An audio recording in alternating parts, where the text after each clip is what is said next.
আবারও স্বাগত আপনাদের নিউজ ভ্যানগার্ডের সংবাদে। আমি রয়েছি বিপ্লব আপনাদের সাথে। এই পর্যায়ের শুরুতেই থাকব 2024-25 টেট পরীক্ষায় টিআরবিটির সভাপতির নিকট স্মারকলিপি প্রদান করল ছাত্রছাত্রীরা। তাদের অভিযোগ, এই পরীক্ষায় 40টি প্রশ্ন সিলেবাসের বাইরে থেকে নেওয়া হয়েছে বা দেওয়া হয়েছে, যার কারণে তারা পরীক্ষায় কিন্তু অনেক অসুবিধার সম্মুখীন হয়েছে। কি কারণে 40টি প্রশ্ন সিলেবাসের বাইরে থেকে, সেই বিষয়ে টিআরবিটির চেয়ারম্যান প্রত্যুষ রঞ্জন দেবের সাথে দেখা করল 2024-25 সালের টেট পরীক্ষার্থীদের একটা অংশ।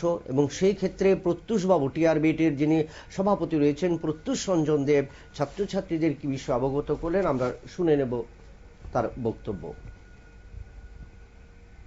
ওই সিস্টেম এরর তারা আছে, ওইটার ব্যাপারে মানে বিশেষ করে কথা। আপনারা কারা?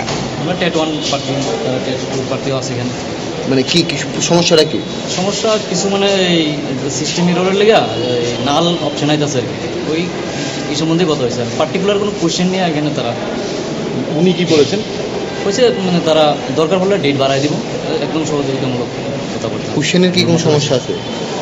কোশ্চেনের সমস্যা নিয়ে আছে, আর তার সাথে মানে আপনারা কি সমস্যা? সমস্যা তো আছে, এই কারণেই আমরা কি কোশ্চেনের কি সমস্যা? কোশ্চেন পেসিজে ভুল আছে, ওয়ার্ড ভুল আছে, তারপরে পেসিজে যে আপনার এই কবিতার পেসিজ আছে ওইখানে ওয়ার্ড চেঞ্জ আছে, দাড়ি কমা নাই ঠিক মতো। কিছু প্রশ্ন আছে আউট অফ সিলেবাস, কিছু প্রশ্ন আছে বিগত বছরে তারা একটা আনসার দিছে, মানে এই বছর আরেকটা আনসার দিছে, এমন আছে এক দুইটা প্রশ্ন। টেট 1-এর ব্যাপারে একটা আমি বলেছি কি কি কইছে তারা, কইছে মানে এই সব ব্যাপারে আমরা তার সাথে কথা হয়েছে না, তারা সাবজেক্টের এক্সপার্টে ফাড়াইবো ওই জিনিসটি, আমরা সেই জিনিসটি মানে চ্যালেঞ্জ করুন। আর এর মধ্যে তারা তো ইয়ে করতো না, সাবজেক্ট এক্সপার্ট যারা আছে তারা দেখবো।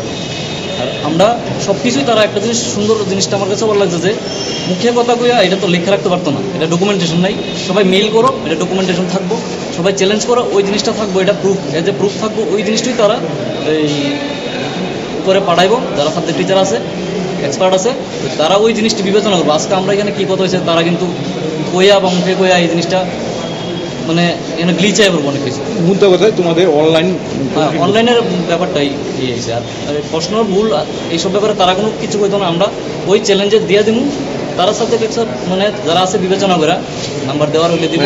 মেলে কমপ্লেন করতেন? মেলে কমপ্লেন হইলো যে এই পেমেন্ট রিলেটেড ইস্যু আছে, ওইটি মেলে তারা কয়ে দিলে হইলো কি ওই ডকুমেন্টেশন থাকলো তারা কাছেও আমরা কাছেও, যে আমরা এই জিনিসটা কইছি। আর সিলেবাসের বাইরে যে প্রশ্ন হতো এটা নিয়ে কি কইছে? না, এখানে তারা এইসব নিচ্ছে না, এটা আমরা ওই জায়গা।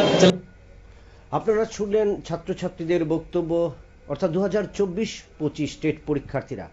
এবং এই পরীক্ষা যারা বসেছিল সেখানে তাদের প্যাসেজ, ওয়ার্ড মিসিং এবং আউট অফ সিলেবাস, এবং সেখানে 40টি প্রশ্নের মধ্যে সেই ভুল ত্রুটিগুলি ছিল। এবং সেই বিষয়ে কিন্তু টেট পরীক্ষার্থীরা যারা 2024-25 সালে বসেছিল, তারা কিন্তু আজ এই টিআরবিটির যে সভাপতি প্রত্যুষ রঞ্জন দেবের সাথে তারা সাক্ষাৎ করেছেন, এবং সেই বিষয়ে তারা অধিকর্তা প্রত্যুষ রঞ্জন দেব সেই বিষয় খতিয়ে দেখবেন, এবং তাদের যে কমিটি এবং পরীক্ষা বিষয়ে যে সমস্ত কমিটি রয়েছে তাদের সাথে সমস্ত বিষয়টা আলোচনা করবেন। এবং সেটা আশাবাদী বা প্রত্যাশা করেছেন ছাত্রছাত্রীরা, যে তারা যে অভিযোগ তুলেছেন যে 40 নম্বর আউট অফ সিলেবাস এসে পেসিসে ওয়ার্ড মিসিং এবং আউট অফ সিলেবাস সব কিছু মিলে তাদের এই বিষয়টি খতিয়ে দেখবে টিআরবিটি কর্তৃপক্ষ। তারা কিন্তু ছাত্রছাত্রীরা আজকের এই ডেপুটেশনের পর তারা কিন্তু ততটাই আশাবাদী। নিয়ে নিচ্ছি একটা বিজ্ঞাপন বিরতির, সঙ্গে থাকুন।